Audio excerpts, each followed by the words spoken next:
नमस्कार। मैं doctor Parampreet Singh Nagpal hospital माल road Bathinda से आज आपके साथ कुछ इन्फॉर्मेशन शेयर करूंगा।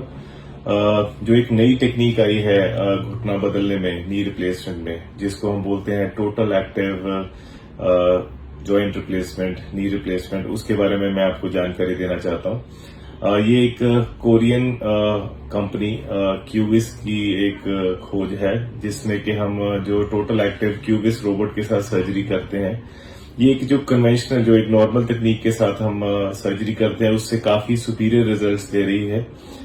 इसमें हर पेशेंट, क्योंकि हर एक पेशेंट का एक घुटने का बनतर अलग से होता है, तो इसमें हम हर पेशेंट का एक सीटी स्कैन करते हैं। उस सीटी स्कैन को हम जब एक स्पेशल सॉफ्टवेयर में डालते हैं तो उसका हम एक स्पेशल प्री प्लान बना पाते हैं। तो मतलब हर पेशेंट का एक प्लान अलग से बनता है। तो उस प्री प्लान में हम उसके डिफरेंट कह लो ना, बोन के पॉइंट्स को मार्क करते हैं, जैसे कि चूकने का सेंटर हो गया, घुटने का सेंटर हो गया, एंकल का सेंटर हो गया।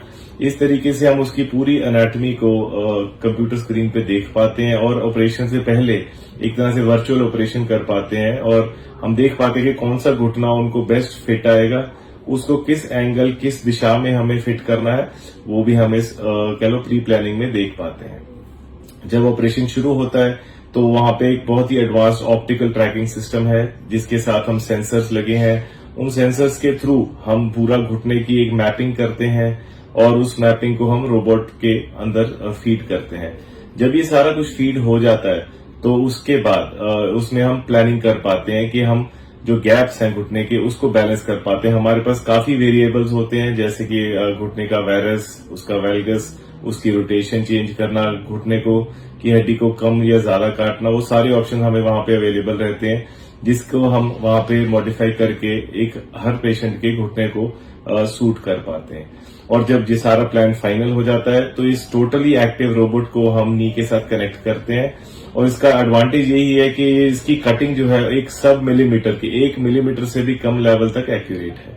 और ये फाइनली जब हम इसको कनेक्ट करते हैं तो रोबोट अपने आप कह लो एक सही दिशा से आके सारी बोन को रिमूव करता है। सर्जन को इस टाइम पे जो सेमी एक्टिव रोबोट्स में करना पड़ता है कि पकड़ के रोबोटिक आर्म को हड्डी रिमूव करना, वो नहीं करना पड़ रहा।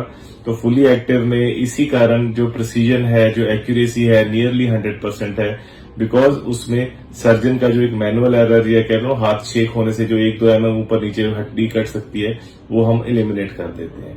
तो इस तरह से ये फुली एक्टिव रोबोट सारी बोन को इस तरह से रिमूव करता है कि जो आसपास की जो मांसपेशियां हैं या जो लिगामेंट्स हैं, उनको बिल्कुल ही इंजरी नहीं करता है, खींचताव नहीं करना पड़ता है।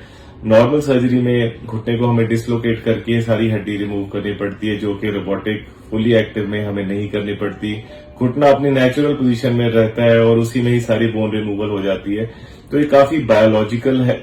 हम इसको बायो प्रिजर्व नी रिप्लेसमेंट कहते हैं, बिकॉज इसमें मसल्स की, लिगामेंट्स की छेड़छाड़ बहुत कम करनी पड़ती है। इसी कारण इसमें दर्द भी कम है और इसकी रिकवरी भी फास्टर है, और पेशेंट को ये बहुत ही ज्यादा नेचुरल फील दे रहा है। हम भी इसके पहले 100 मरीजों के रिजल्ट्स देख के खुद ही आश्चर्यचकित हैं कि इसमें पेशेंट दूसरे या तीसरे दिन ही बिना वॉकर, बिना सोटी के, बिना स्टिक के चलने लग जाते हैं। तो नॉर्मल सर्जरी करते हुए 10 साल के एक्सपीरियंस में हमने ये नहीं देखा था कि पेशेंट इतनी जल्दी रिकवर कर रहा है। तो ये एक कह लो बहुत ही अच्छा एक यूजफुल टूल है, जो हम एज अ सर्जन इसको एज अ अच्छे एक्सपीरियंस होने के बाद इसको प्रॉपर यूज कर पाए, तो ये पेशेंट्स को बहुत अच्छा लाभ दे पा रहा है। तो इस robotic surgery, fully active robotic surgery के साथ हमारे पेशेंट्स बहुत ही अच्छी रिकवरी कर पा रहे हैं। और मैं सभी को ये सलाह दूंगा कि अगर आपके रिलेटिव्स या किसी को भी घुटने की दिक्कत है तो हमें आके चेक करवाएं, और हमारे से आके और 1-to-1 पर्सनली इस रोबोटिक सर्जरी के बारे में और जानकारी लें, ताकि अपने पेशेंट्स को वो बेस्ट ट्रीटमेंट करवा सके।